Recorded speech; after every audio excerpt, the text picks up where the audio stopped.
Hi all. ഇന്ന് നമുക്ക് കെമിസ്ട്രിയുടെ next chapter പഠിക്കാം. അതിന് മുമ്പായിട്ട് കഴിഞ്ഞ ദിവസം തന്നിരിക്കുന്ന ഹോംവർക്ക് ഒന്ന് ചെക്ക് ചെയ്യാം. എന്തായിരുന്നു ഹോംവർക്ക് തന്നത്? എസ് ബ്ലോക്ക് എലമെന്റ്സിനെ കണ്ടുപിടിക്കുക.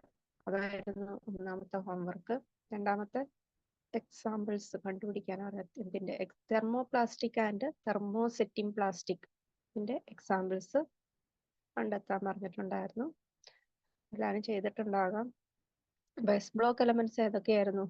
അതായത് ഗ്രൂപ്പ് 1 ആൻഡ് ഗ്രൂപ്പ് 2 എലമെന്റ്സ് ഏതൊക്കെയായിരുന്നു? Hydrogen, helium, lithium, sodium, potassium, rubidium, caesium, francium. ഇത് ഗ്രൂപ്പ് 1 എലമെന്റ്സ് ആണ്. ഗ്രൂപ്പ് 2 വരുന്നത് beryllium, magnesium, calcium, strontium, barium, radium. ഇതൊക്കെയാണ് ഗ്രൂപ്പ് 2 എലമെന്റ്സ് വരുന്നത്. ഇവരാണ് എസ് ബ്ലോക്ക് എലമെന്റ്സ് എന്ന് അറിയപ്പെടുന്നത്. കഴിഞ്ഞ ദിവസം പഠിച്ചത് എസ് ബ്ലോക്ക് എലമെന്റ്സ് ആയിരുന്നു. ഗ്രൂപ്പ് 1 ആൻഡ് ഗ്രൂപ്പ് 2 എലമെന്റ്സിനെയാണ് എസ് ബ്ലോക്ക് എലമെന്റ്സ് എന്ന് പറയുന്നത്. പിന്നെ നെക്സ്റ്റ് ഹോംവർക്ക് എന്ന് പറയുന്നത് തെർമോപ്ലാസ്റ്റിക്കിനും തെർമോസെറ്റിംഗ് പ്ലാസ്റ്റിക്കിനും കൂടുതൽ എക്സാമ്പിൾസ് കണ്ടുപിടിക്കാൻ പറഞ്ഞിട്ടുണ്ടായിരുന്നു. ഇപ്പോൾ തെർമോസെറ്റിംഗ് പ്ലാസ്റ്റിക് ബേക്കലൈറ്റ് ഓൾറെഡി നമുക്കറിയാം. തെർമോപ്ലാസ്റ്റിക്കിന് പോളിത്തീൻ തെർമോപ്ലാസ്റ്റിക് ആണ്. PVC തെർമോപ്ലാസ്റ്റിക് ആണ്. അതുകൂടാതെ തെർമോപ്ലാസ്റ്റിക് വരുന്നത് പോളിപ്രൊപ്പീൻ, പോളിസ്റ്റൈറീൻ, ഇതൊക്കെ തെർമോപ്ലാസ്റ്റിക് ആണ്. തെർമോസെറ്റിംഗ് പ്ലാസ്റ്റിക്കിൽ വരുന്നത് വൾക്കനൈസ്ഡ് റബ്ബർ, ബേക്കലൈറ്റ് ഓൾറെഡി നമുക്കറിയാം. then vinyl ester resin, then polyurethane, then melamine resin. ഇതൊക്കെ തെർമോസെറ്റിംഗ് പ്ലാസ്റ്റിക് ആണ്. വെരി ഇമ്പോർട്ടൻ്റ് ആണ്. നമ്മൾ പറഞ്ഞു കഴിഞ്ഞ പോർഷൻ ആണ് തെർമോപ്ലാസ്റ്റിക്കും തെർമോസെറ്റിംഗ് പ്ലാസ്റ്റിക്കും. എക്സാമിന് നിർബന്ധമായിട്ടും പഠിക്കണം. എക്സാമ്പിൾസ് ചിലപ്പോൾ എക്സാമ്പിൾസ് ആയിട്ടായിരിക്കും ചോദിക്കുന്നത്. ഇനി നമുക്ക് അടുത്ത ചാപ്റ്ററിലേക്ക് കടക്കാം. അടുത്ത ചാപ്റ്റർ എന്ന് പറയുന്നത് ചാപ്റ്റർ 20, 20ാമത്തെ ചാപ്റ്റർ ആണ് വരുന്നത്. അതെ, P block elements and their compounds 2. ഇതില് പി ബ്ലോക്ക് എലമെന്റ്സിനെ കുറിച്ചാണ് പഠിക്കുന്നത്. പി ബ്ലോക്ക് എലമെന്റ്സ് അതിന്റെ കോമ്പൗണ്ട്സ് ആയ ഗ്രൂപ്പ് 15 ആൻഡ് 16 എലമെന്റ്സ്, അതിന്റെ റിയാക്ഷൻസും ഒക്കെയാണ് പഠിക്കാൻ പോകുന്നത്. നമുക്കതിന് ഫയൽ ഒന്ന് ഷെയർ ചെയ്യാം, അതിനുശേഷം ഡിസ്കസ് ചെയ്യാം.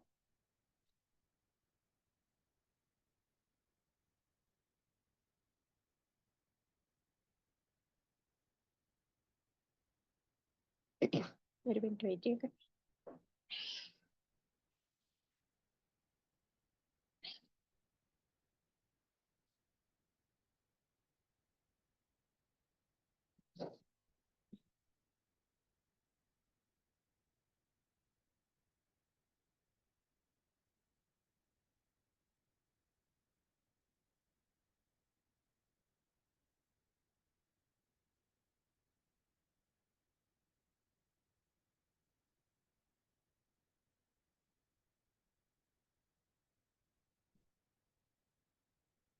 Okay, P block elements chapter ആണ് ഡിസ്കസ് ചെയ്യാൻ പോകുന്നത്.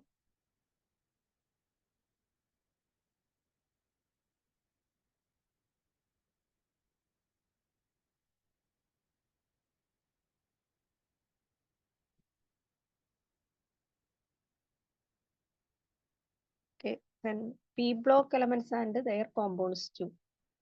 ഇതില് ഇമ്പോർട്ടൻ്റ് ആയ ഒരു പോർഷൻ ആണ് acidic oxide and basic oxide, കൂടാതെ ആംഫോട്ടറിക് ഓക്സൈഡ് എന്ന് പറയുന്ന പോർഷൻ. അസിഡിക് ഓക്സൈഡ് എന്ന് പറയുന്നത് നോൺ മെറ്റാലിക് ഓക്സൈഡിനെയാണ് നമ്മൾ പറയുന്നത് അസിഡിക് ഓക്സൈഡ് എന്ന് പറയുന്നത്. അതായത് നോൺ മെറ്റലായ സബ്സ്റ്റൻസിന്റെ ഓക്സൈഡ്. നമുക്കറിയാം സൾഫർ നോൺ മെറ്റൽ ആണ്, അതായത് മെറ്റൽ അല്ല, അതിന്റെ ഓക്സൈഡ് സൾഫർ ഡയോക്സൈഡ്, ഇത് അസിഡിക് ഓക്സൈഡ് ആണ്. ബേസിക് ഓക്സൈഡ് എന്ന് വെച്ചാൽ മെറ്റാലിക് ഓക്സൈഡ് എന്ന് പറയും. മെറ്റാലിക് ഓക്സൈഡ് അതായത് മെറ്റലിന്റെ ഓക്സൈഡ്. ഫോർ എക്സാമ്പിൾ പൊട്ടാസ്യത്തിന്റെ ഓക്സൈഡ്, ഇത് ബേസിക് ഓക്സൈഡ് ആണ്. ഇനി ആംഫോട്ടറിക് ഓക്സൈഡ് എന്ന് വെച്ചാൽ അസിഡിക് ഓക്സൈഡിന്റെയും ബേസിക് ഓക്സൈഡിന്റെയും സ്വഭാവം കാണിക്കുന്ന ഓക്സൈഡിനെയാണ് പറയുന്നത് ആംഫോടെറിക് ഓക്സൈഡ്. എക്സാമ്പിൾ പറയുവാണെങ്കിൽ അലുമിനിയം ഓക്സൈഡ്, സിങ്ക് ഓക്സൈഡ്, ഇതൊക്കെ ആംഫോടെറിക് ഓക്സൈഡ് ആണ്. ഇവര് ആസിഡുമായും ആൽക്കലിയുമായും ഒരേ തരത്തിൽ റിയാക്ട് ചെയ്യും. ഇത് വെരി ഇമ്പോർട്ടന്റ് ആണ്, നമുക്ക് നോക്കാം. അപ്പൊ അസിഡിക് ഓക്സൈഡ് എന്താ നോക്കാം. Non metallic oxides are called acidic oxide. Sulphur, silicon dioxide, sulphur dioxide, chromium oxide, ഇതൊക്കെ അസിഡിക് ഓക്സൈഡ് ആണ്. Then basic oxide, metallic oxides are basic oxides. K2O, potassium oxide, then FeO, iron dioxide, ferric oxide, ഇതൊക്കെ metallic oxide ആണ്, that is basic oxide. Then amphoteric oxide, some metal react with both acid and, some metal അല്ല അവിടെ, some metallic oxide react with both acid and alkali. ചില metallic oxide ആസിഡുമായും ആൽക്കലിയുമായിട്ടും react ചെയ്യുന്നു. അങ്ങനെയുള്ള ഓക്സൈഡ്സിനെയാണ് പറയുന്നത്, metallic ഓക്സൈഡ്സിനെയാണ് പറയുന്നത് ആംഫോടെറിക് oxides. നോക്കാം. Al2O3 means aluminium oxide and zinc oxide ഒക്കെ amphoteric oxides ആണ്. എക്സാമിന് പലപ്പോഴും കണ്ടിട്ടുള്ളത് ആംഫോടെറിക് ഓക്സൈഡ്സ് എഴുതാനാണ് പറഞ്ഞിരിക്കുന്നത്. ഇവർ ആസിഡുമായും ആൽക്കലിയുമായിട്ട് ഒരേ തരത്തിൽ റിയാക്ട് ചെയ്യുന്നു. നമുക്ക് നോക്കാം. സിങ്കിന്റെ oxide ZnO, zinc oxide, sulphuric ആസിഡും അതുപോലെ സിങ്ക് ഓക്സൈഡ് സോഡിയം ഹൈഡ്രോക്സൈഡുമായിട്ടുള്ള റിയാക്ഷനാണ് കൊടുത്തിരിക്കുന്നത്. സൾഫ്യൂരിക് ആസിഡുമായിട്ട് റിയാക്ട് ചെയ്യുമ്പോൾ സിങ്ക് സൾഫേറ്റ് ഉണ്ടാകുന്നു. ദെൻ വാട്ടർ ഉണ്ട് ബൈ പ്രോഡക്റ്റ് ആയിട്ട്. അതുപോലെ സോഡിയം ഹൈഡ്രോക്സൈഡുമായിട്ട് റിയാക്ട് ചെയ്യുമ്പോൾ സോഡിയം സിങ്കിന്റെ ഒരു കോമ്പൗണ്ട് ഉണ്ടാകുന്നു. ഇത് കൂടാതെ വാട്ടർ ഒരു ബൈ പ്രൊഡക്റ്റ് ആയിട്ട് മാറുന്നു. ഇത്രയാണ് അസിഡിക് ഓക്സൈഡും ബേസിക് ഓക്സൈഡും ആംഫോടെറിക് ഓക്സൈഡ്സിനെ കുറിച്ച് പഠിക്കാനുള്ളത്. ഇനി നമുക്ക് പഠിക്കാനുള്ള കോമ്പൗണ്ട്സ്. Group 1 and 2 react with acid. Group 1ലെയും ഗ്രൂപ്പ് 2ലെയും എലമെന്റ്സ് ആസിഡുമായിട്ട് റിയാക്ട് ചെയ്യുമ്പോൾ എങ്ങനെയാണ്? ഇവിടെ ഗ്രൂപ്പ് 1ലെ പൊട്ടാസ്യം ആണ് തന്നിരിക്കുന്നത്. പൊട്ടാസ്യം ആസിഡുമായിട്ട് റിയാക്ട് ചെയ്യുന്ന റിയാക്ഷൻ ഉണ്ട്. അതുപോലെ ഗ്രൂപ്പ് 2ലെ ബേരിയം ആസിഡുമായിട്ടുള്ള റിയാക്ഷൻ തന്നിട്ടുണ്ട്. നോക്കാം. പൊട്ടാസ്യം ഹൈഡ്രോക്ലോറിക് ആസിഡുമായിട്ടുള്ള റിയാക്ഷനാണ് കൊടുത്തിരിക്കുന്നത്. K2O, പൊട്ടാസ്യത്തിന്റെ ഓക്സൈഡ് K2O, അതായത് potassium oxide react with hydrochloric acid, that is 2HCl, give product 2KCl, potassium chloride plus water, H2O water. അതുപോലെ group 2 element barium oxide, group 2 എലമെന്റിന്റെ oxide, that is barium oxide react with sulfuric acid to give barium sulfate and water.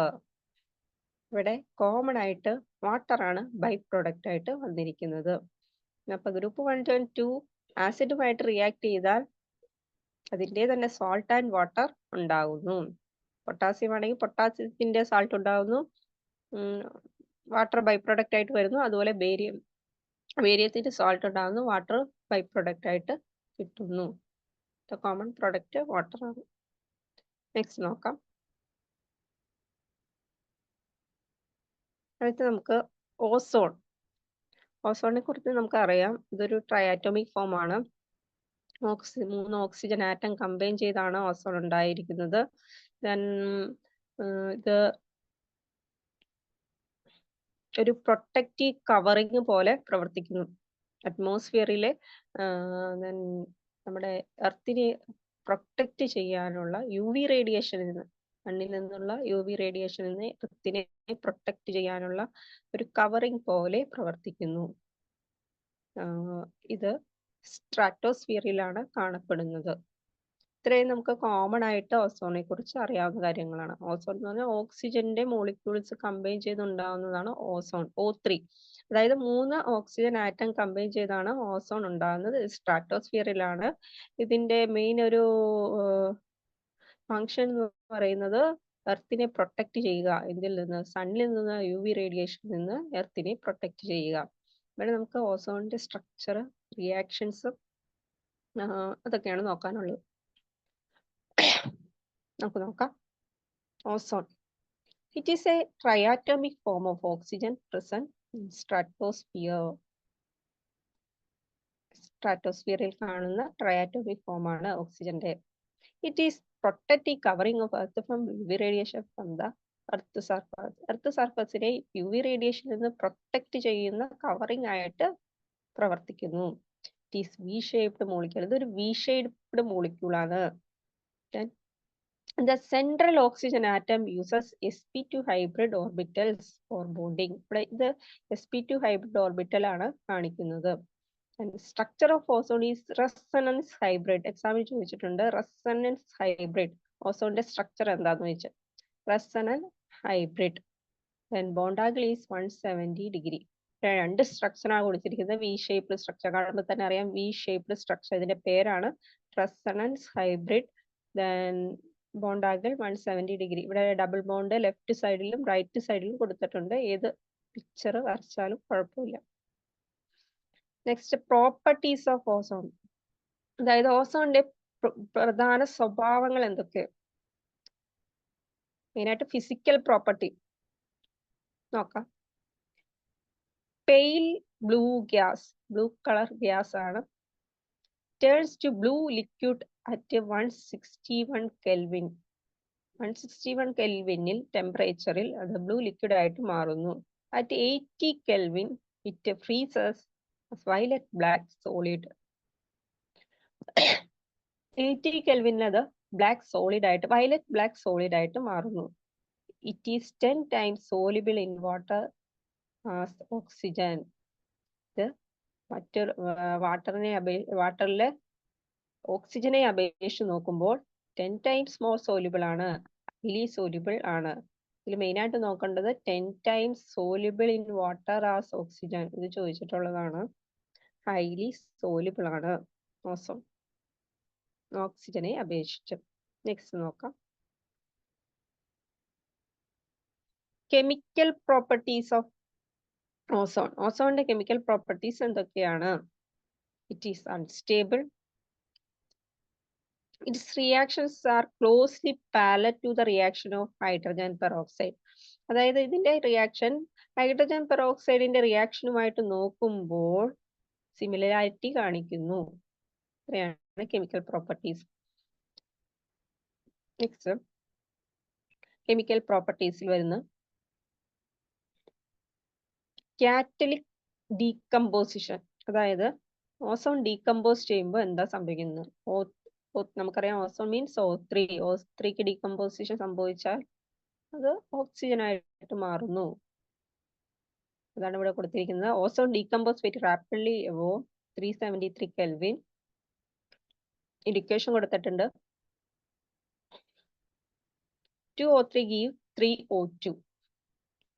Then oxidizing property. ഓസോണിന് ഓക്സിഡേഷൻ സംഭവിച്ചാൽ എന്താ സംഭവിക്കുന്നത്? Oxygen ആയിട്ട് മാറുന്നു. നോക്കാം. O3 give O2 plus O. Then പിന്നെ കുറെ അധികം സബ്സ്റ്റൻസിൽ ഓക്സിഡേഷൻ പ്രോസസ് കൊടുത്തിരിക്കുന്നത്. It oxidise black lead sulphate into white lead sulphate. Ozone black lead സൾഫേറ്റിനെ ഓക്സിഡൈസ് ചെയ്യുന്നു. എന്തായിട്ട് ഓക്സിഡൈസ് ചെയ്യുന്നു? വൈറ്റ് ലെഡ് സൾഫേറ്റ് ആയിട്ട് ഓക്സിഡൈസ് ചെയ്യുന്നു.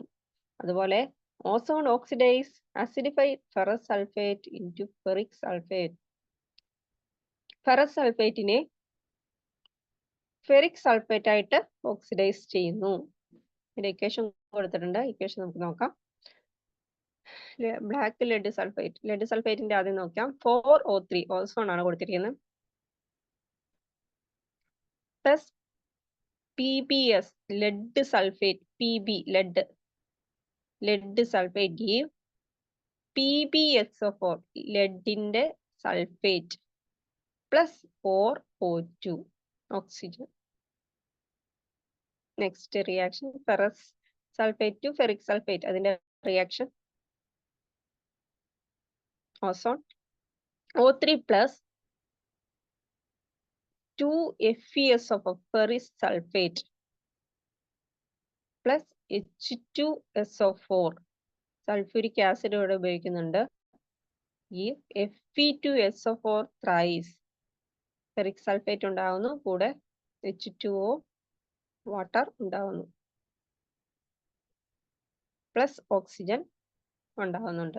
അപ്പോൾ ഇത്രയാണ്. ഇത് കൂടാതെ കുറച്ച് ഓക്സിഡൈസിങ് പ്രോപ്പർട്ടീസോടെ ഉണ്ട്, അതോടെ നോക്കാം. Ozone oxidise moist sulphur to sulphuric acid and phosphorus to phosphoric acid. Ozone സൾഫറിനെ സൾഫ്യൂരിക് ആസിഡ് ആയിട്ട് ഓക്സിഡൈസ് ചെയ്യുന്നു, അതുപോലെ ഫോസ്ഫറസിനെ ഫോസ്ഫോറിക് ആസിഡ് ആയിട്ട്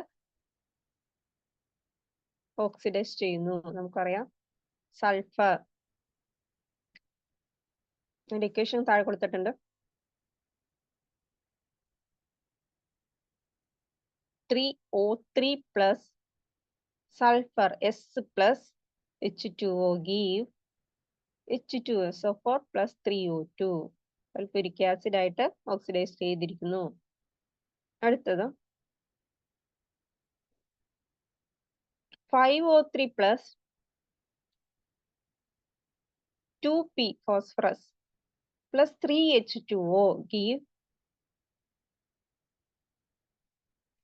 ഒരു minute H3PO phosphoric acid plus 5O2. ഇത്രയാണ് ഇതിൽ വരുന്നത് ഇക്വേഷൻസ് വരുന്നത്. പ്രോപ്പർട്ടീസിൽ ഓക്സിഡൈസിങ് പ്രോപ്പർട്ടീസിൽ ഒന്ന് സൾഫറിനെ സൾഫ്യൂരിക് ആസിഡ് ആയിട്ട് ചെയ്യുന്നു, മാറ്റുന്നു, ഓക്സിഡൈസ് ചെയ്യുന്നു.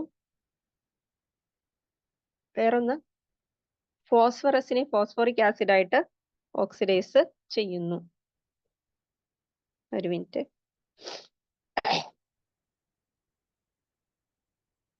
Okay, next ozone tales mercury. നമുക്കറിയാം മെർക്കുറിനെ കുറിച്ച്. ദ്രാവക രൂപത്തിലുള്ള ലോഹം എന്നാ പറയുന്നത് മെർക്കുറിനെ. മെർക്കുറിയുടെ ഒരു പ്രത്യേകത എന്ന് പറയുന്നത് അത് നമ്മളൊരു ഡ്രോപ്പ് എടുക്കുവാണെങ്കിൽ അത് ഡ്രോപ്പ് പോലെ നല്ല ഉരുണ്ട ഷേപ്പിൽ കാണപ്പെടുന്നു. ഉരുണ്ട ഷേപ്പിൽ നിൽക്കാൻ വേണ്ടിയിട്ട് അത് തുടങ്ങുന്നു. അത് കൂടാതെ തെർമോമീറ്ററിലൊക്കെ നമ്മൾ കണ്ടിട്ടുണ്ട് മെർക്കുറിയുടെ ഒരു ഡ്രോപ്പ് ഇങ്ങനെ ടെമ്പറേച്ചർ മെഷർ ചെയ്യാൻ വേണ്ടിയിട്ട് ഉപയോഗിക്കുന്നത്. അപ്പം മെർക്കുറിയും ഓസോണും തമ്മിൽ റിയാക്ട് ചെയ്താൽ എന്താണ് സംഭവിക്കുന്നത് നോക്കാം. Ozone react mercury to form mercurous oxide. Normally, mercury does not stick to the glass, but if exposed to ozone, it loses convex meniscus and leaves trail of mixture. Droplets of glass surface due to the formation of mercurous oxide. The tailing effect can be removed by washing mercury with a dilute acid. ഇവിടെ പറഞ്ഞിരിക്കുന്നത് ozone mercury ആയിട്ട് react ചെയ്താൽ മെർക്കൂറസ് oxide ഉണ്ടാകുന്നു. പൊതുവെ mercury ഒരു ഗ്ലാസ്സിൽ എടുത്തു കഴിഞ്ഞാൽ അത് സ്റ്റിക്ക് ചെയ്യില്ല, അത് തന്നെ ഉരുണ്ട ഒരു ഷേപ്പിൽ നിൽക്കുക ചെയ്യുന്നുള്ളൂ. പക്ഷെ ഈ ഓക്സിജനുമായിട്ട് റിയാക്ഷൻ സംഭവിച്ചാൽ അത് ഗ്ലാസ്സിലെ സർഫസിൽ ഇങ്ങനെ പറ്റിപ്പിടിച്ചിരിക്കുന്നത് കാണാൻ പറ്റും.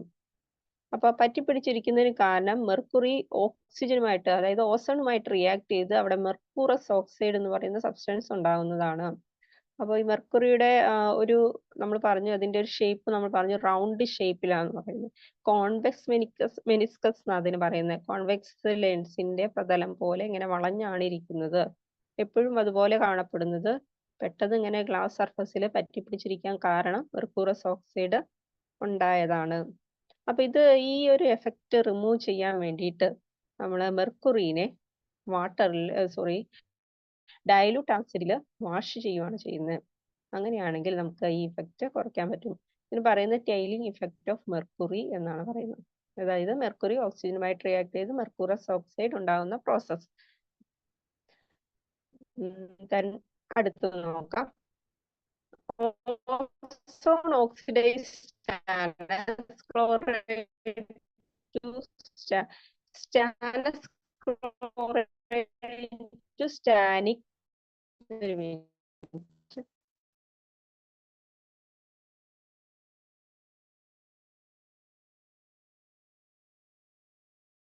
അതിന്റെ ഇക്വേഷൻ നോക്കാം. +6HCl SnCl2 സ്റ്റാനസ് ക്ലോറൈഡും SnCl4 സ്റ്റാനിക് ക്ലോറൈഡും ആണ്. കൂടാതെ ഒരു വെരി ഇമ്പോർട്ടന്റ് പോർഷൻ ആണ് ഓസണൈഡ്. ഓസണൈഡ് എന്താന്ന് നോക്കാം. Unsaturated organic compound combined with the ozone to form unstable compound is called osanide. Unsaturated hydrocarbons എന്ന് പറയുമ്പോൾ ഓർഗാനിക് കോമ്പൗണ്ട്സ്, ഡബിൾ ബോണ്ട് ഉള്ള ഓർഗാനിക് കോമ്പൗണ്ട്സ് ഓസോണുമായിട്ട് റിയാക്ട് ചെയ്യുമ്പോൾ ഒരു അൺസ്റ്റേബിൾ കോമ്പൗണ്ട് ഉണ്ടാകുന്നു. അതായത് നിലനിൽപ്പില്ലാത്ത ഒരു കോമ്പൗണ്ട് ഉണ്ടാകുന്നു, സ്റ്റെബിലിറ്റി ഇല്ലാത്ത കോമ്പൗണ്ട് ഉണ്ടാകുന്നു. ഇതിനെയാണ് പറയുന്നത് ഓസോണൈഡ്. ഇതിന് എക്സാമ്പിൾ തന്നിട്ടുണ്ട്, നോക്കാം.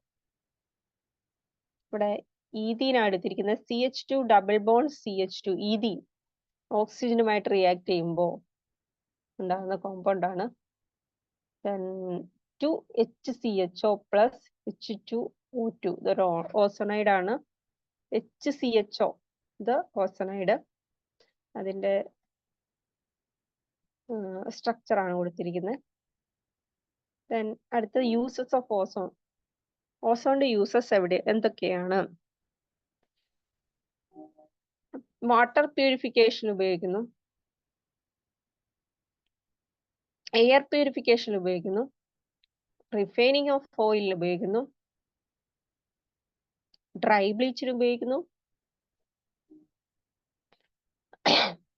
In industries and laboratories. ലബോറട്ടറീസിൽ ഉപയോഗിക്കുന്നുണ്ട്, ഇൻഡസ്ട്രീസിലും ഉപയോഗിക്കുന്നുണ്ട്. ഇത്രയാണ് യൂസസ് ഓഫ് ഓസോൺ. ഇതിന് എക്സാമിന് ചോദിക്കാൻ ചാൻസ് ഉള്ളത് വാട്ടർ പ്യൂരിഫിക്കേഷനിൽ ഉപയോഗിക്കുന്നത് ഓസോൺ. നെക്സ്റ്റ് നോക്കാം. അടുത്തത് balance chemical equation for following reaction ആണ് കൊടുത്തിരിക്കുന്നത്.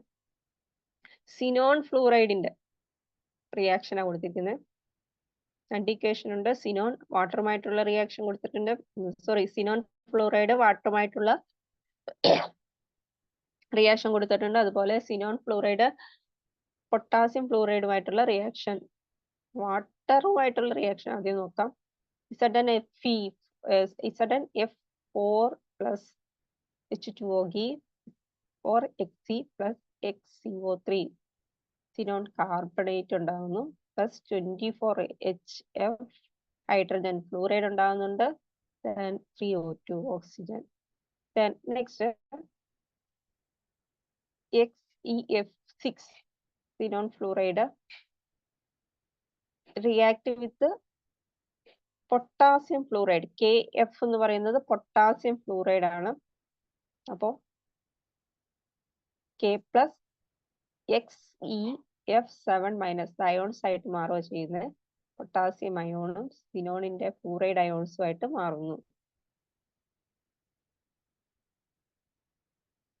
നെക്സ്റ്റ് സിനോൺ ഫ്ലൂറൈഡ് വാട്ടറുമായിട്ടുള്ള റിയാക്ഷൻ, അതായത്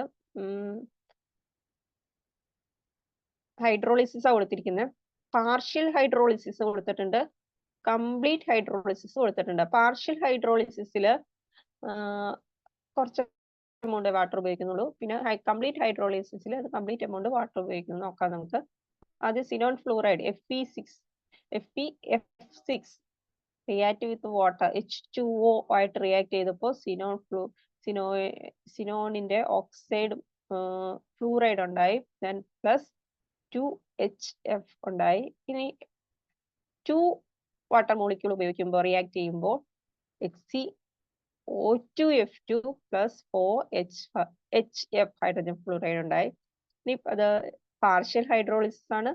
കംപ്ലീറ്റ് ഹൈഡ്രോളിസിസ് നടത്തുമ്പോൾ XeF6 plus 3H2O complete hydrolysis നടത്തുമ്പോൾ സിനോണിന്റെ ഓക്സൈഡ് ഉണ്ടായി XeO3 plus 6HF ഓക്സൈഡ് ഉണ്ട്. സിനോണിന്റെ ഓക്സൈഡ് ഉണ്ടാകുന്നു. ഇതുകൂടാതെ ഹൈഡ്രജൻ ഫ്ലൂറൈഡ് ഉണ്ടാകുന്നു. ഇത്രയാണ് സിനോണിന്റെ ഒരു സ്ട്രക്ചർ ഉണ്ട്, അത് നോക്കാം. ഇതാണ് സിനോണിന്റെ സ്ട്രക്ചർ. എക്സാമിന് ചോദിച്ചിട്ടുള്ളതാണ് സിനോണിന്റെ structure.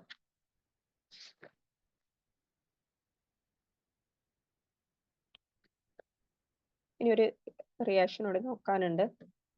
H2S react with sulphuric acid, അതായത് H2SO4.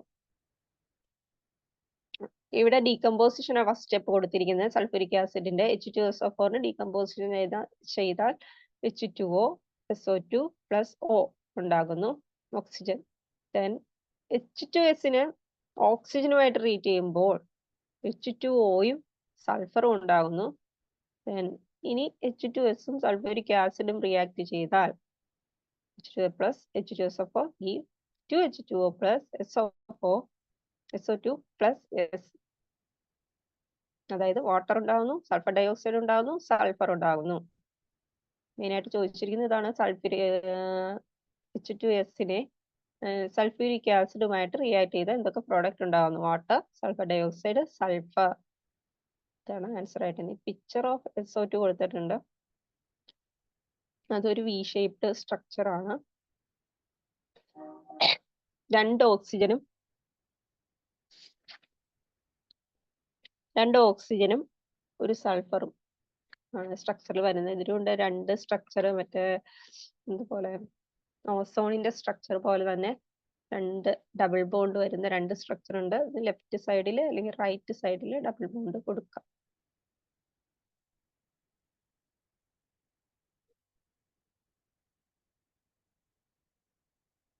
അടുത്ത് സീമെൻസ് ഓസോണൈസർ എന്ന് പറയുന്ന ഇൻസ്ട്രുമെന്റിനെ കുറിച്ചാണ് പഠിക്കാനുള്ളത്. സീമെൻസ് ഓസോണൈസർ. ഇവിടെ ഓക്സിജനെ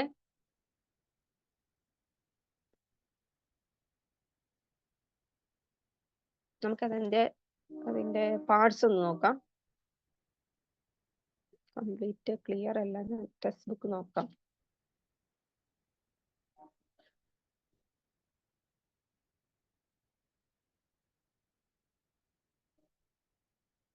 Okay. In this apparatus, metal electrode are used to produce electric field. Two coaxial glass tube are fused together at one end. The outer tube has inlet for oxygen or air and outlet for ozone. With oxygen or air, the inner side of inner tube and outer side of outer tube are coated with a tin foil. These are connected to the terminals of induction coil or high voltage transformer. ഇവിടെ പറഞ്ഞിരിക്കുന്ന 2 coils, glass tube എടുത്തിരിക്കുന്നത്. ഒന്നിന് oxygen supply ചെയ്തിട്ടുണ്ട്, ഒരു ട്യൂബിലൂടെ oxygen supply ചെയ്തിരിക്കുകയാണ്. ആ glass ട്യൂബിന്റെ അകത്ത് തന്നെ ഒരു ഇന്നർ ട്യൂബ് കൊടുത്തിട്ടുണ്ട്. അത് ടിൻ ഫോയിൽ കൊണ്ട് കോട്ടഡ് ചെയ്തിരിക്കുകയാണ്. ദെൻ ഇതിലൂടെ എയർ കടത്തിവിടുന്നുണ്ട്. അടുത്ത് നോക്കാം. Pure, dry and cold oxygen or air is passed through inlet slow current. Electrical energy is absorbed. About 5 to 10% of oxygen is converted to ozone.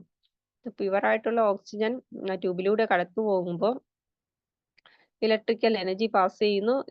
ഇതിൽ നിന്നും oxygen electrical energy absorb ചെയ്ത് ozone ആയിട്ട് മാറുന്നു.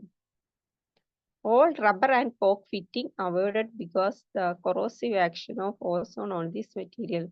അപ്പോൾ ഇവിടെ കോർക്കൊക്കെ ഉപയോഗിക്കുന്നുണ്ട്. അപ്പോൾ അത് ഓക്സിജന്റെ കൊറോസീവ് ആക്ഷനിലെ പ്രിവെന്റ് ചെയ്യാൻ വേണ്ടിയിട്ടാണ് കോർക്കൊക്കെ ഉപയോഗിക്കരുതെന്ന് പറഞ്ഞിരിക്കുന്നത്. ഇത്രയേ ഉള്ളൂ സീമെൻസ് ഓസോണൈസർ. അതായത് ഓക്സിജനെ ഓസോൺ ആക്കി മാറ്റുന്ന ഒരു പ്രോസസ്സാണ് ഇവിടെ നടക്കുന്നത്. 2 ഗ്ലാസ് ട്യൂബ് എടുത്തിട്ടുണ്ട്. ട്യൂബിലൂടെ ഓക്സിജൻ കടത്തിവിടുന്നു. ഓക്സിജൻ കടത്തിവിടുമ്പോൾ ഇലക്ട്രിസിറ്റി പാസ് ചെയ്യുന്നു. ഇലക്ട്രിസിറ്റി കടത്തിവിടുമ്പോൾ അവിടെയുള്ള ഇലക്ട്രിസിറ്റിനെ ഓക്സിജൻ അബ്സോർബ് ചെയ്ത് ഓസോൺ ആയിട്ട് മാറുന്നു.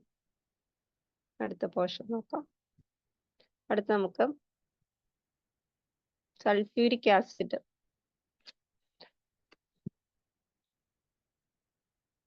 ഒരു മിനിറ്റ്.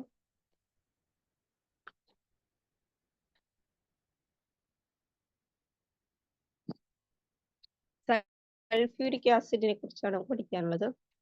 സൾഫ്യൂരിക് ആസിഡ് മെയിൻ ആയിട്ട് നമുക്ക് പ്രിപ്പറേഷൻ പറയുന്നത് ലെഡ് ചേംബർ പ്രോസസ്സും കോണ്ടാക്ട് പ്രോസസ്സും ആണ്. നമുക്ക് പഠിക്കാനുള്ളത് കോണ്ടാക്ട് പ്രോസസ്സാണ്. കോണ്ടാക്ട് പ്രോസസ്സിൽ മെയിൻ ആയിട്ട് ഉപയോഗിക്കുന്നത് സൾഫറിന്റെ ഓക്സിഡേഷൻ ആണ്. വനേഡിയം പെന്റോക്സൈഡ് കാറ്റലിസ്റ്റ് ആയിട്ട് ഉപയോഗിക്കുന്നുണ്ട്. ഇതൊരു എക്സോതെർമിക് റിയാക്ഷൻ ആണ്, അതായത് ഹീറ്റ് എനർജി ഉണ്ടാകുന്ന റിയാക്ഷൻ ആണ്. ഇത്രയാണ് ഇതിൽ ജസ്റ്റ് ഒന്ന് അറിഞ്ഞിരിക്കേണ്ട കാര്യം. നോക്കാം എന്താണ്, ഒരു സ്റ്റെപ്പ് മാത്രം നോക്കാം. Sulphur dioxide is produced by burning of sulphur in air by roasting iron pyrites. ഇവിടെ സൾഫറിനെ ഓക്സിജനുമായിട്ട് റിയാക്ട് ചെയ്യിപ്പിക്കുക ചെയ്യുന്നത്. Sulphur react with oxygen to form sulphur dioxide. പിന്നെ ഇവിടെ പറഞ്ഞിട്ടുണ്ട് ഇതിനെ റോസ്റ്റ് ചെയ്തെന്നുണ്ട്. അയൺ പൈറൈഡ്സ് വെച്ച് റോസ്റ്റിംഗ് പ്രോസസ് നടത്തുന്നു. അയൺ പൈറൈഡ്സ് എന്ന് വെച്ചാൽ അയണിന്റെ ഓർ, അതിന്റെ ഇമ്പ്യൂരിറ്റീസിനെ റിമൂവ് ചെയ്യാൻ വേണ്ടിയിട്ടാണ് റോസ്റ്റിംഗ് പ്രോസസ് നടത്തുന്നത്. അപ്പൊ അതിന്റെ ഇക്വേഷൻ കൊടുത്തിട്ടുണ്ട്. For FeS2 plus 11O2 give 2Fe2O3 plus 8SO2.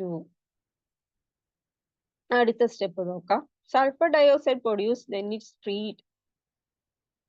free from dust and other impurities such as arsenic compounds. അപ്പൊ ഇതിൽ കുറേയധികം ഇമ്പ്യൂരിറ്റീസ് ഒക്കെ ഉണ്ടായിരുന്നു, ഇമ്പ്യൂരിറ്റി സൈക്കിൾ ഉണ്ടായിരുന്നു. അപ്പൊ അതിനെയൊക്കെ റിമൂവ് ചെയ്യാൻ വേണ്ടിയിട്ടാണ് റോസ്റ്റിംഗ് പ്രോസസ് നടത്തിയത്. ഇനി കിട്ടിയ സൾഫർ ഡയോക്സൈഡിനെ എന്ത് ചെയ്യുന്നു നോക്കാം. The purified sulfur dioxide is oxidized by atmospheric oxygen, sulfur trioxide in presence of catalyst vanadium pentoxide. Heated to 720 Kelvin. ഇവിടെ തന്നിരിക്കുന്ന കിട്ടിയ സൾഫർ ഡയോക്സൈഡ് വീണ്ടും ഓക്സിജനുമായിട്ട് റിയാക്ട് ചെയ്യിപ്പിക്കുക ചെയ്യുന്നത്. വീണ്ടും ഓക്സിജനുമായിട്ട് റിയാക്ട് ചെയ്തപ്പോൾ ഒരു കാറ്റലിസ്റ്റ് ഉപയോഗിക്കുന്നുണ്ട്. V2O5 വനേഡിയം പെന്റോക്സൈഡ് എന്ന് പറയുന്ന കാറ്റലിസ്റ്റിന്റെ പ്രസൻസിൽ ഹീറ്റ് ചെയ്യിപ്പിക്കുന്നു. അപ്പോൾ സൾഫർ ട്രയോക്സൈഡ് കിട്ടുന്നു. Sulphur trioxide. ഇനി അതിനെന്ത് ചെയ്തു നോക്കാം. സൾഫർ ട്രയോക്സൈഡ് ഫോർത്ത് സ്റ്റെപ്പ് നോക്കാം. Sulphur trioxide gas is then absorbed in concentrated sulfuric acid to form oleum H2S2O7. It is sulfur dioxide is directly dissolved in water. In highly corrosive mist of sulfuric acid is formed. ഇവിടെ sulphuric ആസിഡിനെ sulphur ട്രയോക്സൈഡിനെ absorb ചെയ്യുന്നു. Concentrated sulphuric acid ഒരു minute, നമ്മൾ പറയുന്നു sulphur dioxide ഓക്സിജനുമായിട്ട് react ചെയ്ത് sulphur trioxide ഉണ്ടാകുന്നു. ഈ sulphur trioxide ഉണ്ടാകുന്ന process highly corrosive ആണ്. അപ്പൊ ഉണ്ടായ സൾഫ്യൂരിക് ആസിഡ് മിസ്റ്റ് ആയിട്ട് പോകുന്നു, പുകയായിട്ട് പോകുന്നു. ബാക്കിയുള്ള സൾഫ്യൂരിക് ആസിഡിന്റെ ആ കോമ്പൗണ്ടിനെ പറയുന്നത് ഒലിയം എന്നാണ് പറയുന്നത്. Oleum H2S2O7 oleum. ഈ ഒലിയത്തിലേക്ക് വാട്ടർ ഡിസോൾവ് ചെയ്താണ് സൾഫ്യൂരിക് ആസിഡ് ഉണ്ടാക്കിയെടുക്കുന്നത്. അടുത്ത സ്റ്റെപ്പ് നോക്കാം. Oleum is diluted with water to obtain sulphuric acid desired strength. ഒലിയത്തിലേക്ക് വാട്ടർ ആഡ് ചെയ്താണ് സൾഫ്യൂരിക് ആസിഡ് ഉണ്ടാക്കി എടുക്കുന്നത്. ഈ പ്രോസസ്സിനാണ് പറയുന്നത് കോണ്ടാക്ട് പ്രോസസ്. വെരി ഇമ്പോർട്ടൻ്റ് ആണ് contact process. Vanadium pentoxide, sulphur trioxide, highly corrosive, അങ്ങനെ കുറെ ടേംസ് വരും. ഇതൊക്കെ വെരി ഇമ്പോർട്ടൻ്റ് ആണ്. നമ്മൾ പറഞ്ഞു ഫസ്റ്റ് സ്റ്റെപ്പ് സൾഫറിനെ ഓക്സിജനുമായിട്ട് ട്രീറ്റ് ചെയ്യുന്നു, സൾഫർ ഡയോക്സൈഡ് ഉണ്ടാകുന്നു. സൾഫർ ഡയോക്സൈഡ് വീണ്ടും ഓക്സിജനുമായിട്ട് ട്രീറ്റ് ചെയ്യുന്നു, സൾഫർ ട്രയോക്സൈഡ് ഉണ്ടാകുന്നു. ഇവിടെ ഒരു കാറ്റലിസ്റ്റ് ഉപയോഗിക്കുന്നുണ്ട്, വനേഡിയം പെന്റോക്സൈഡ്. പക്ഷെ സൾഫർ ട്രയോക്സൈഡ് ഉണ്ടാകുന്ന പ്രോസസ് എന്ന് പറയുന്ന ഹൈലി കൊറോസീവ് എക്സോതെർമിക് പ്രോസസ് ആണ്. അപ്പോൾ അവിടെ വെച്ചുണ്ടായ സൾഫ്യൂരിക് ആസിഡ് പേപ്പറായി പോകുന്നു. ബാക്കിയുള്ള സബ്സ്റ്റൻസിന് ഒലിയം എന്നാ പറയുന്നത്. ഈ ഒലിയത്തിലേക്ക് വാട്ടർ ആഡ് ചെയ്താണ് സൾഫ്യൂരിക് ആസിഡ് ആക്കി മാറ്റുന്നത്. പ്രോസസ്സിനാ പറയുന്നത് contact process. Next, properties of sulphuric acid. Physical property ഉണ്ട്, കെമിക്കൽ പ്രോപ്പർട്ടീസ് ഉണ്ട്. ഫിസിക്കൽ പ്രോപ്പർട്ടീസ് നോക്കാം. ഇതിലെ ബ്രാക്കറ്റിലുള്ളത് മാത്രം നോക്കാം. ഇത് വേണ്ട, അതാണ് ഇമ്പോർട്ടൻ്റ് ആയിട്ട് വരുന്നത്. Pure sulfuric acid in thick, colorless, oily liquid. Its melting point is 283 Kelvin. Concentrated sulfuric acid dissolved in water, liberation of large amount of heat. While preparing sulfuric acid, water must not be added concentrated sulfuric acid. Dilute sulfuric acid is prepared by adding concentrated sulfuric acid slowly with the constant stirring to water. Water is added to the acid. The heat is produced so large. It is produced is large, that is put throw out the drop sulfuric acid. Burn you. ഇവിടെ പറഞ്ഞിരിക്കുന്നത് sulphuric acid ഒരു colourless oily liquid ആണ്. അതിന്റെ melting point 283 kelvin ആണ്. പിന്നെ നമുക്ക് important ആയിട്ട് പഠിച്ചു വെക്കേണ്ട കാര്യം, സൾഫ്യൂരിക് ആസിഡ് അല്ലെങ്കിൽ ആസിഡിനെ ഡൈല്യൂട്ട് ചെയ്യുമ്പോൾ കോൺസെൻട്രേറ്റഡ് ആസിഡിലേക്ക് വാട്ടർ ആഡ് ചെയ്യാൻ പാടില്ല. പകരം വാട്ടർ എടുത്ത ശേഷം അതിലേക്ക് ഡ്രോപ്പ് ആസിഡ് ആഡ് ചെയ്ത് വേണം ഡൈല്യൂട്ട് ചെയ്യാൻ. ഇങ്ങനെ ചെയ്യാൻ കാരണം ഈ ആസിഡും വാട്ടറും തമ്മിലുള്ള റിയാക്ഷൻ ഹൈലി എക്സോതെർമിക് ആണ്. അതായത് കൊറോക്ഷന് കാരണമാകുന്ന റിയാക്ഷൻ ആണ്. Heat, large amount of heat produce ചെയ്യുന്നു ആസിഡും വാട്ടറും തമ്മിൽ റിയാക്ട് ചെയ്യുമ്പോൾ. അപ്പോൾ ആസിഡിലേക്ക് വാട്ടർ ഒഴിച്ചാൽ പെട്ടെന്ന് ഒരു കൊറോക്ഷന് സാധ്യതയുണ്ട്. അതുകൊണ്ട് നമ്മൾ ചെയ്യുന്നത് വാട്ടർ എടുത്ത ശേഷം ഡ്രോപ്പ് ആസിഡ് ആഡ് ചെയ്ത് നന്നായിട്ട് സ്റ്റിർ ചെയ്ത് വേണം ഡൈലൂട്ടാക്കി മാറ്റാൻ.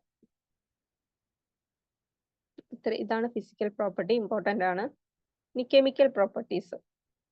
കെമിക്കൽ പ്രോപ്പർട്ടീസിൽ മെയിൻ ആയിട്ട് വരുന്നത് ഓക്സിഡൈസിങ് പ്രോപ്പർട്ടീസ്. സൾഫ്യൂരിക് ആസിഡിന്റെ ഓക്സിഡൈസിങ് പ്രോപ്പർട്ടീസ് ആണ് മെയിൻ ആയിട്ട് വരുന്നത്. ഇതിൽ ഓക്സിഡൈസിങ് പ്രോപ്പർട്ടീസിൽ ഓക്സിഡേഷൻ ഓഫ് മെറ്റൽ വരുന്നുണ്ട്, ഓക്സിഡേഷൻ ഓഫ് നോൺ മെറ്റൽ വരുന്നുണ്ട്, then oxidation of compounds. Metal ആദ്യം നോക്കാം. ഇവിടെ സിങ്ക് ആൻഡ് കോപ്പർ ആണ് മെറ്റൽ ഉപയോഗിച്ചിരിക്കുന്നത്.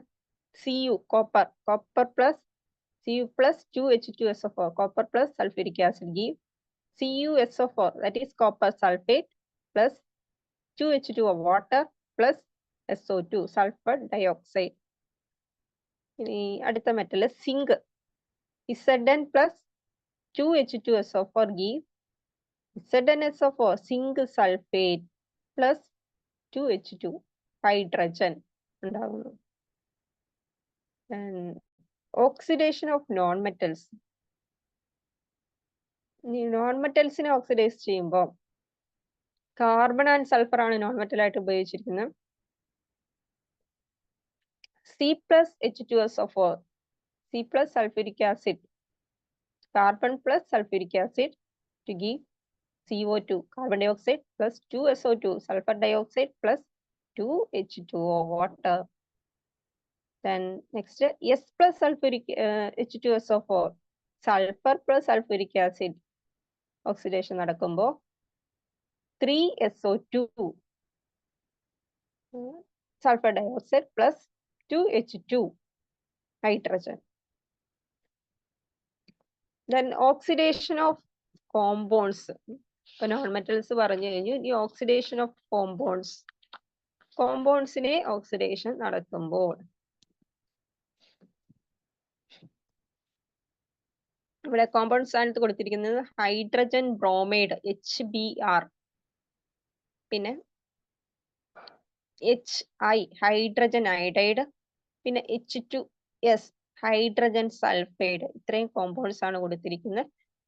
ഇത് സൾഫ്യൂരിക് ആസിഡുമായിട്ട് ഓക്സിഡേഷൻ സംഭവിച്ച HBr plus H2SO4, HBrഉം ഹൈഡ്രജൻ ബ്രോമൈഡും സൾഫ്യൂരിക് ആസിഡും തമ്മിൽ റിയാക്ട് ചെയ്താൽ, ദാറ്റ് ഈസ് ഓക്സിഡേഷൻ സംഭവിച്ചാൽ പ്രോഡക്റ്റ് ആയി 2H2O water plus SO2 sulphur dioxide plus Br2 bromine ഉണ്ടാകുന്നു. Next hydrogen iodide HI 8HI കൊടുത്തിരിക്കുന്നത് plus H2SO4 give 4H2O 4 molecule water ഉണ്ടാകുന്നുണ്ട് പ്ലസ് 2H2S ഹൈഡ്രജൻ സൾഫൈഡ് ഉണ്ടാകുന്നു പ്ലസ് 4I അയഡിൻ ഉണ്ടാകുന്നു. Next 3H2S hydrogen sulphide sulphuric ആസിഡുമായിട്ട് react ചെയ്താൽ H2SO4 react ചെയ്താൽ ഉണ്ടാകുന്നത് 4S അതായത് സൾഫർ പ്ലസ് 4H2O വാട്ടർ ഉണ്ടാകുന്നുണ്ട്. ഇത്രയാണ് കെമിക്കൽ പ്രോപ്പർട്ടീസിൽ വരുന്നത്. കെമിക്കൽ പ്രോപ്പർട്ടീസിൽ ഓക്സിഡൈസിങ് പ്രോപ്പർട്ടി.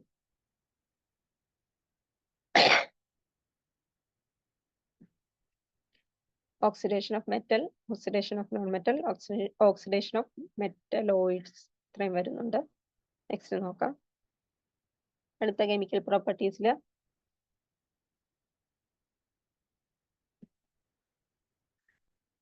ഡ്രൈയിങ് പ്രോപ്പർട്ടി വരുന്നുണ്ട്. സോറി, ഡ്രൈയിങ് അല്ല, ഡീഹൈഡ്രേറ്റിംഗ് പ്രോപ്പർട്ടി കൂടാതെ ഡ്രൈയിങ് പ്രോപ്പർട്ടി ഉണ്ട്. ഡീഹൈഡ്രേറ്റിംഗ് പ്രോപ്പർട്ടി അതായത് കെമിക്കൽ സബ്സ്റ്റൻസിൽ നിന്ന് വാട്ടറിനെ റിമൂവ് ചെയ്യാനുള്ള കഴിവിനെയാണ് പറയുന്നത് ഡീഹൈഡ്രേഷൻ. സൾഫ്യൂരിക് ആസിഡിന് കെമിക്കൽ സബ്സ്റ്റൻസിൽ നിന്ന് വാട്ടറിനെ റിമൂവ് ചെയ്യാനുള്ള കഴിവുണ്ട്. പ്രോപ്പർട്ടിക്ക് പറയുന്ന ഡീഹൈഡ്രേറ്റിംഗ് പ്രോപ്പർട്ടീസ് നമുക്ക് നോക്കാം. Concentrated sulfuric acid is a strong dehydrating agent. It removes water of the crystallines from the copper sulfate, which is in blue color. It turns to white color. ഇവിടെ പറഞ്ഞിരിക്കുന്നത് copper സൾഫേറ്റിന് dehydration പറഞ്ഞിരിക്കുന്നത്. Copper സൾഫേറ്റില് sulphuric acid add ചെയ്യുമ്പോൾ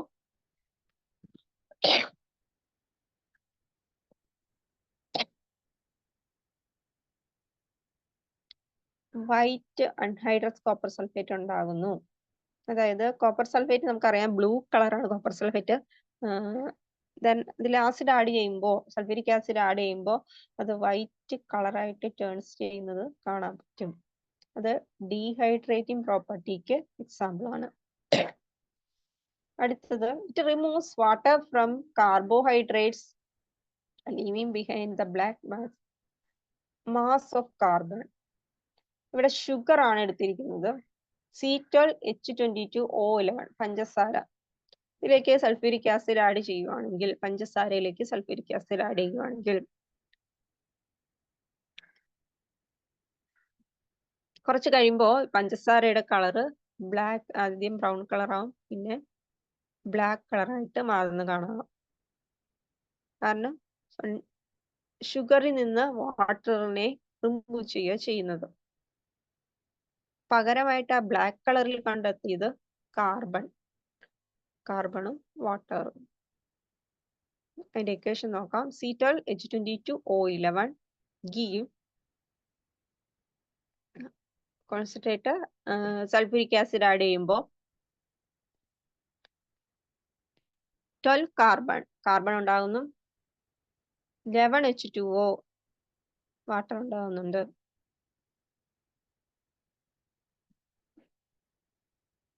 carbon ആണ് കറുത്ത കളറിൽ കാണപ്പെടുന്നത്. Then uses of sulphuric acid. Sulphuric ആസിഡിന്റെ uses എന്തൊക്കെയാണ്? Sulphuric acid king of chemicals എന്ന് അറിയപ്പെടുന്നത്. യൂസസ് ഫെർട്ടിലൈസേഴ്സിന്റെ മാനുഫാക്ചറിന് ഉപയോഗിക്കുന്നു. Then pigment, detergents, plastic, paint ഇതിലൊക്കെ ഉപയോഗിക്കുന്നുണ്ട് സൾഫ്യൂരിക് ആസിഡ്. നോക്കാം. Sulphuric acid is known as king of chemical. It is practically used in heavy industries. It is used in the manufacture of fertilizers, paint and pigments, detergents, plastic and fibers. ഇതിന്റെ ഒക്കെ manufacturing production വേണ്ടിയിട്ട് ഉപയോഗിക്കുന്നുണ്ട് sulphuric acid. ഇത്രയാണ് sulphuric ആസിഡിന്റെ പോർഷനിൽ പഠിക്കാനുള്ളത്. Very important ആണ് എക്സാമിന്. മെയിനായിട്ട് സൾഫ്യൂരിക് ആസിഡിന്റെ പോർഷനിൽ ഫിസിക്കൽ പ്രോപ്പർട്ടി, അതായത് ആസിഡിലേക്ക് വാട്ടർ ആഡ് ചെയ്യണോ അതോ വാട്ടറിലേക്ക് ആസിഡ് ആഡ് ചെയ്യണോ? ഇതാണ് ഫിസിക്കൽ പ്രോപ്പർട്ടിയിൽ വരുന്നത്. ആസിഡിലേക്ക് വാട്ടർ ആഡ് ചെയ്യണം, വാട്ടറിലേക്ക് ആസിഡ് ആഡ് ചെയ്യണം. അപ്പോൾ വാട്ടറിലേക്ക് ഡ്രോപ്പ് ആസിഡ് ആഡ് ചെയ്ത് വേണം നമ്മൾ ഡൈലൂട്ട് ചെയ്യുന്നത്. പിന്നെ കെമിക്കൽ പ്രോപ്പർട്ടീസിലെ ഡീഹൈഡ്രേറ്റിംഗ് പ്രോപ്പർട്ടീസ് ഇമ്പോർട്ടൻ്റ് ആണ്.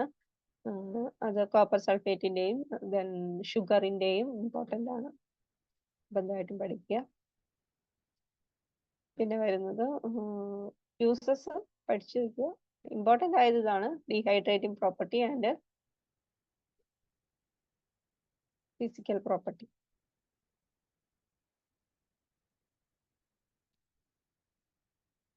അതുപോലെ പ്രിപ്പറേഷൻ ഇമ്പോർട്ടൻ്റ് ആണ്. പ്രിപ്പറേഷന്റെ സ്റ്റെപ്പ് സിമ്പിൾ ആയിട്ട് പഠിച്ചു വെക്കുക.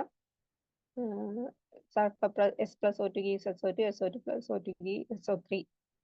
Presence of anhydride pentoxide. പിന്നെ ഒലിയം ഉണ്ടാകുന്നു, oleum dissolve in sulfuric acid to form, dissolve in water to form sulfuric acid. Sulphuric ആസിഡിന്റെ പ്രോസസ്സിന് പറയുന്നത് കോണ്ടാക്ട് പ്രോസസ് എന്ന് പറയുന്നത്.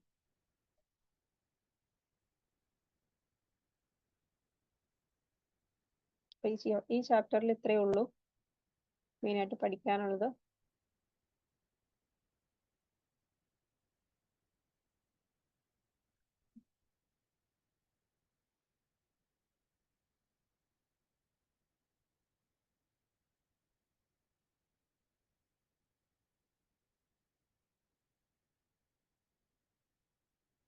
ഇത്രയേ ഉള്ളൂ ഈ ചാപ്റ്ററിൽ പഠിക്കാനുള്ളത്. സൾഫ്യൂരിക് ആസിഡ് ആണ് ഈ ചാപ്റ്ററിൽ ഏറ്റവും ഇമ്പോർട്ടൻ്റ് ആയ ഒരു പോർഷൻ. പിന്നെ ഓസോണിന്റെ പോർഷനും ഇമ്പോർട്ടൻ്റ് ആണ്. അപ്പോൾ നമുക്ക് ഇന്നത്തെ ഹോംവർക്ക് എന്ന് പറയുന്നത്, നമ്മൾ സൾഫ്യൂരിക് ആസിഡിനെയും ഓസോണിനെ കുറിച്ച് പഠിച്ചു. ഇതിന്റെ കുറച്ച് യൂസസ് മാത്രം ടെക്സ്റ്റ് ബുക്കിൽ തന്നിട്ടുണ്ട്. കുറച്ചധികം യൂസസ്, അതിന്റെ uses of sulphuric acid and ozone collect ചെയ്യുക. അത്രയാണ് ഹോംവർക്ക്. അതുപോലെ സ്ട്രക്ചർ ഓഫ് ഓസോൺ ഇമ്പോർട്ടൻ്റ് ആണ്. V shaped structure. അതുപോലെ സൾഫർ ഡയോക്സൈഡിന്റെ സ്ട്രക്ചർ, അതും വി ഷേപ്ഡ് സ്ട്രക്ചർ ആണ്. സിനോൺ ഫ്ലൂറൈഡിന്റെ സ്ട്രക്ചർ, അതും ഇമ്പോർട്ടൻ്റ് ആണ്. അത്രയും പഠിക്കുക. നെക്സ്റ്റ് ഡേ അടുത്ത ക്ലാസ് നോക്കാം. Thank U.